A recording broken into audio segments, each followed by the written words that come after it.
બે મિત્રો ધોરણ 12 ચેપ્ટર 3 એમાં બેટરી નામનો આપણે ટોપિક બાકી રાખ્યો હતો 30% નહોતો પહેલાં, એટલે હવે એને કરી નાખીએ પરફેક્ટલી. ચલો, બેટરી એટલે શું? પહેલો જ પ્રશ્ન, બેટરી એટલે શું, તેના પ્રકારો જણાવો. સામાન્ય પ્રશ્ન 2 જ માર્કના પૂછાય છે આ ટોપિકમાંથી. તો પહેલો 2 માર્કનો પ્રશ્ન, બેટરી એટલે શું? બેટરી એટલે વિદ્યુત ઉત્પન્ન કરવાનું સાધન. વિદ્યુત રાસાયણિક કોષ છે, ગેલ્વેનિક કોષ છે.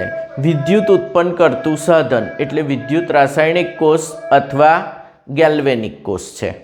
ઓકે, બેટરી કેટલા પ્રકારની હોય?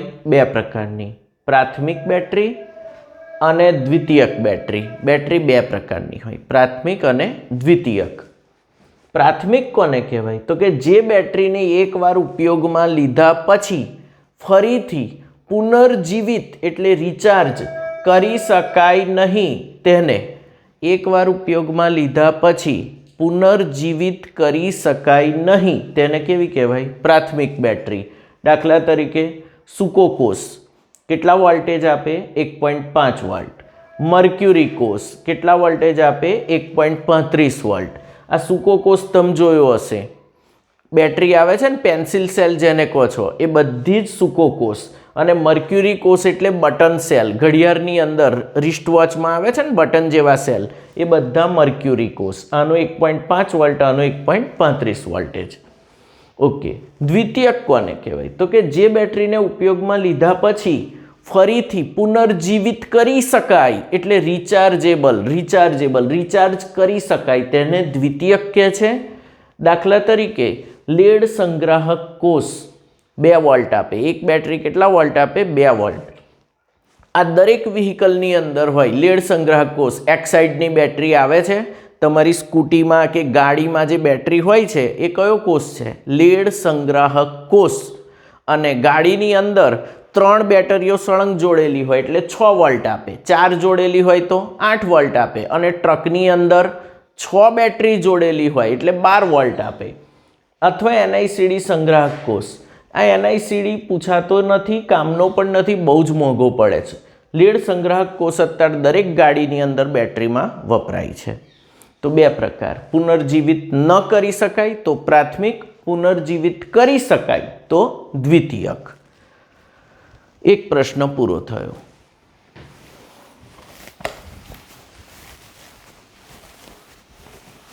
હવે બીજો પ્રશ્ન એવો પૂછે,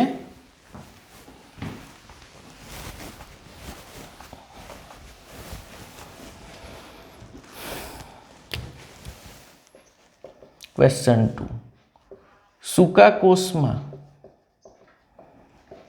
એનોડ અને કેથોડ પર થતી પ્રક્રિયાના સમીકરણો લખો. આ બહુ જ પૂછાતો પ્રશ્ન છે. કેટલા માર્કમાં પૂછાય? 2 માર્કમાં.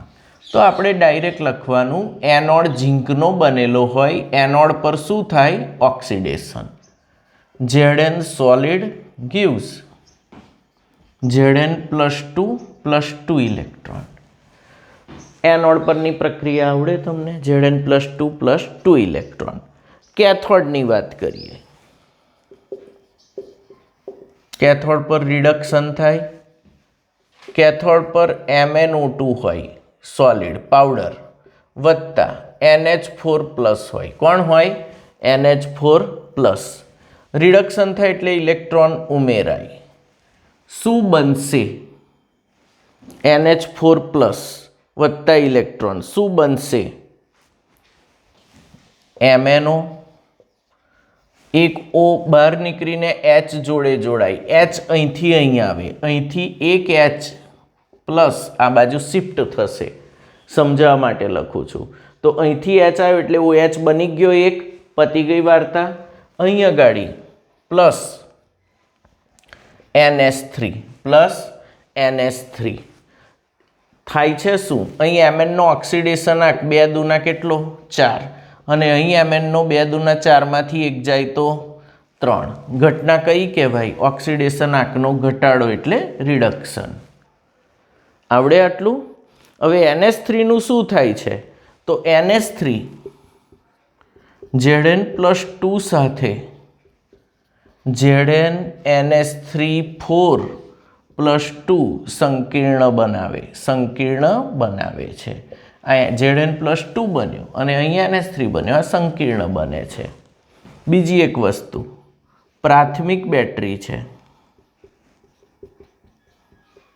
કારણ કે વિદ્યુત પ્રવાહ આપવાથી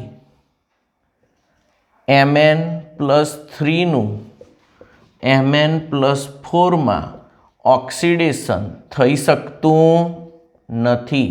આ એક પ્રાથમિક બેટરી કેમ છે? તો કે Mn+3માંથી Mn+4 કોઈ દર રિએક્શન પાછું જઈ શકતું નથી. એટલે આ પ્રાથમિક છે, રિચાર્જેબલ નથી. એનો વોલ્ટેજ કેટલો હોય છે? 2 વોલ્ટ. તો તમને પ્રશ્ન આ MCQમાં આવે, આ MCQમાં આવે. 2 વોલ્ટ છે, MCQમાં આવે. અને આ બે રિએક્શન કેટલા માર્કની પૂછાય? 2 માર્કની. આવડે? ઓકે, ચલો. હવે સૂકા કોષની જગ્યાએ બીજો કોષ પૂછે તમને. એવું કે લેડ સંગ્રાહક કોષમાં, ક્વેશ્ચન 3, લેડ સંગ્રાહક બહુ જ વપરાતો કોષમાં એનોડ ને કેથોડ પરની પ્રક્રિયાના સમીકરણ લખો.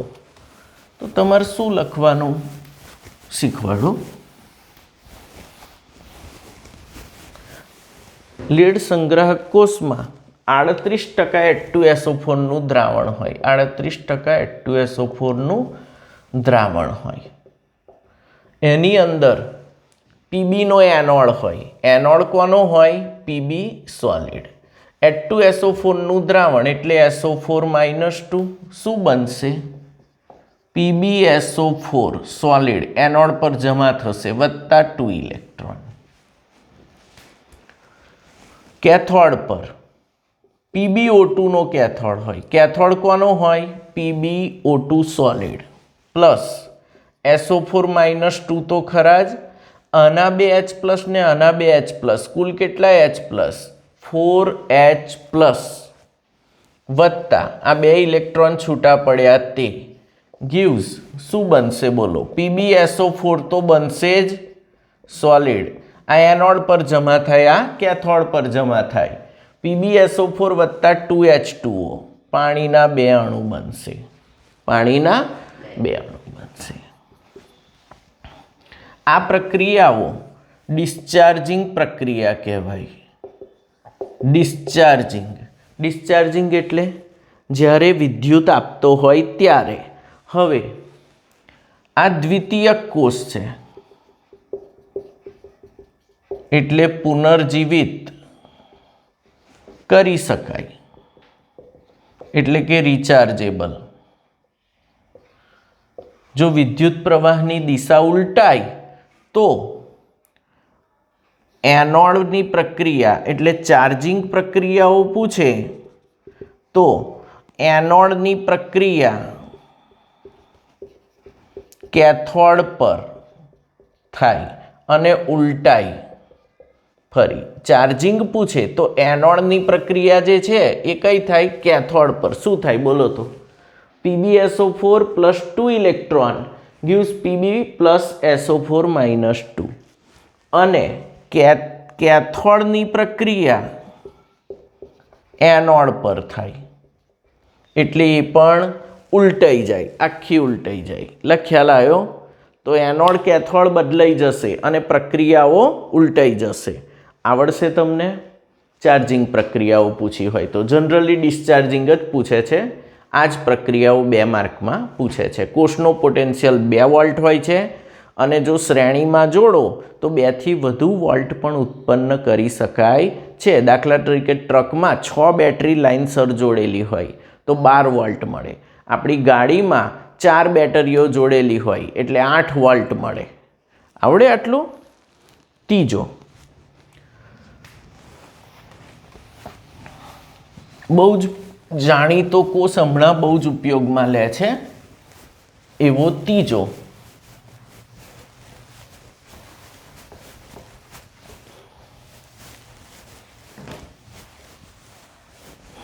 એટલે ક્વેશ્ચન નંબર 4 આવશે. બળતણ કોષમાં એનોડ કેથોડ પર થતી પ્રક્રિયાના સમીકરણો લખો 2 માર્કમાં. તો બળતણ કોષમાં એનોડ પર ઓક્સિડેશન થશે કોનું? H2 નું. 2H2 gas plus 4OH minus, આમાં NaOH નું દ્રાવણ ભરેલું હોય. એનોડ પર પ્લેટિનમનો ઉદ્દીપક હોય, ઉદ્દીપક તરીકે પ્લેટિનમ હોય. ઓકે. છિદ્રાળુ કાર્બનના પડદા એનોડ તરીકે, છિદ્રાળુ કાર્બનના પડદા એનોડ એન્ડ કેથોડ તરીકે, બંને તરીકે કોણ હોય? છિદ્રાળુ કાર્બનના પડદા. અહીં પ્લેટિનમ ઉદ્દીપકની હાજરીમાં શું બનશે? 2H2O બનશે. શું બનશે? 2H2O વત્તા, એટલે 4O છે તો અહીં 2 નહીં બને, 4 બનશે. 4H2O. ઓકે. વત્તા ઇલેક્ટ્રોન છૂટા પડશે, 4 ઇલેક્ટ્રોન. કેથોડ પર રિડક્શન થશે એટલે ઇલેક્ટ્રોન આ બાજુ આવશે, એટલે O2 plus 2H2O liquid plus 4 electron, platinum વત્તા Ag2O ઉદ્દીપક તરીકે શું બનશે? 4OH minus. 4OH minus. પ્રક્રિયા ઉલટાઈ ગઈ આખી. એક્વિયસ બનશે. 4OH minus જલીય aqueous. તો આ એક્વિયસ જ હતો NaOH વાળો. તો આ બળતણ કોષ છે. હાઇડ્રોજન બળતણ તરીકે વાપરીને વિદ્યુત ઉર્જા ઉત્પન્ન થાય. બળતણ કોષ રોકેટમાં વપરાય છે. હાલમાં આના પર આધારિત ગાડી 4વ્હીલર બનાવવાનો ટ્રાય બધી કંપનીઓ કરે છે. તો બળતણ કોષ ભવિષ્યમાં બહુ જ ઉપયોગી સાબિત થાય. એટલે લગભગ પૂછશે આમાં પ્રદૂષણ ફેલાતું નથી. આનો મેઇન ફાયદો પ્રદૂષણ ફેલાતું નથી. તો બળતણ કોષ એનોડ કેથોડ પર પ્રક્રિયા, એનોડ પર ઓક્સિડેશન H2 નું થાય, કેથોડ પર રિડક્શન O2 નું થાય. આવડે? 2 માર્કમાં આ 2 પ્રક્રિયા કરવાની છે. આગળ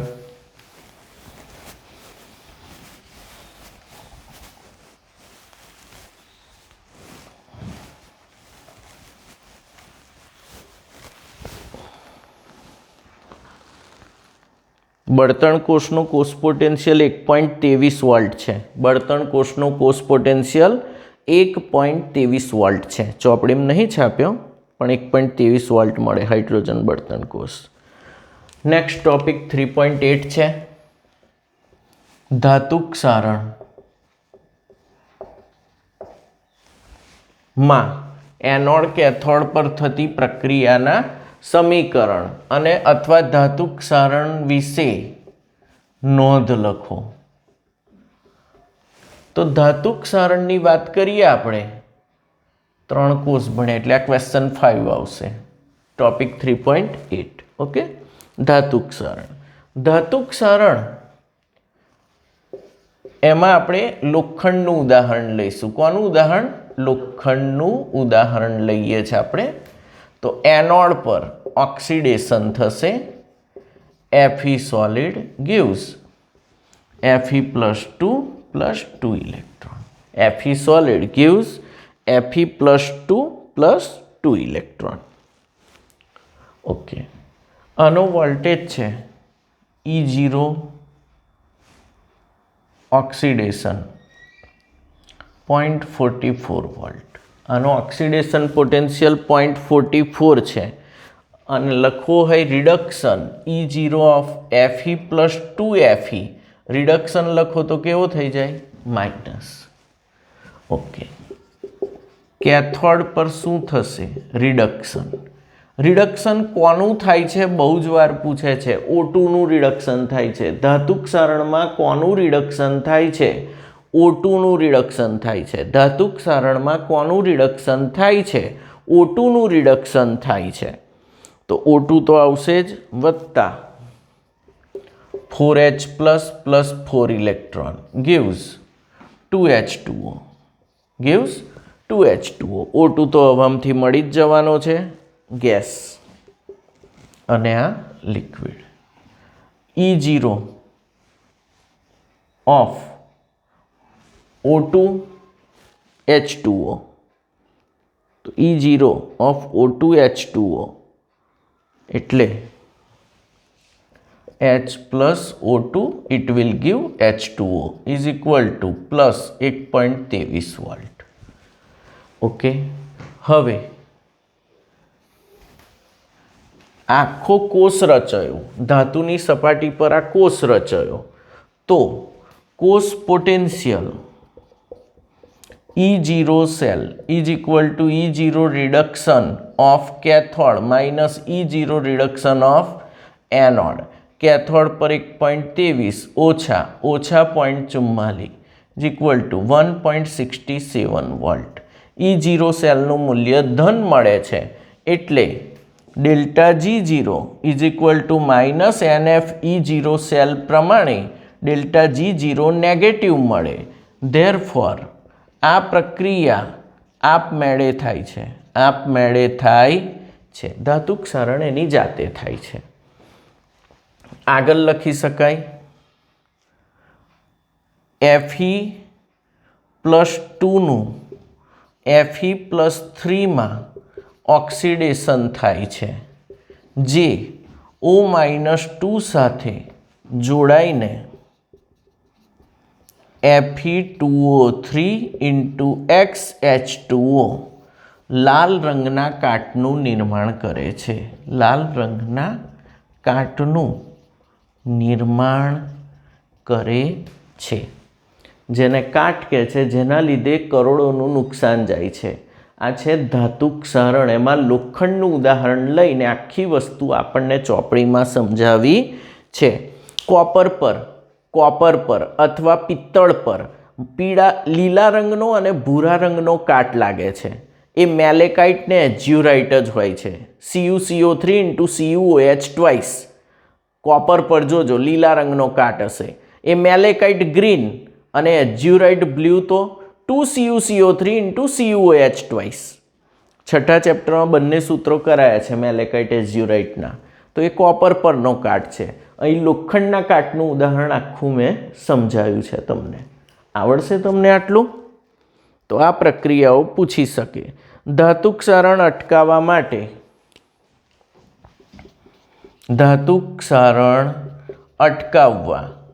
એક તો સપાટી પર પેઇન્ટ કરવો, 2 ગેલ્વેનાઇઝિંગ કરવું.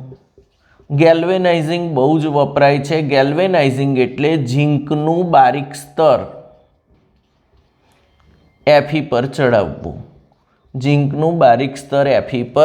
ચડાવવું. એટલે ઝીંકનું જ ઓક્સિડેશન થશે, Feનું ઓક્સિડેશન થાય નહીં. એટલે ઝીંકને બલિદાન આપનાર એનોડ પણ કહે છે. અમુક વાર જહાજ હોય, લોખંડના બનેલા હોય જહાજ, પાણીમાં જે તરે તે. હવે લોખંડની પ્લેટોનું ક્ષારણ ના થાય એટલે એમાં Zn ને Mgના ચોસલા મૂકે. કોના ચોસલા જોડે? Zn અને Mg. તો જ્યાં સુધી ઝીંક હાજર હશે ત્યાં સુધી Feનું ઓક્સિડેશન થશે નહીં. એટલે લોખંડનો કાટ લાગતો નથી. જહાજ વર્ષો સુધી પાણીમાં પડી રહે તો એને કાટ લાગતો નથી.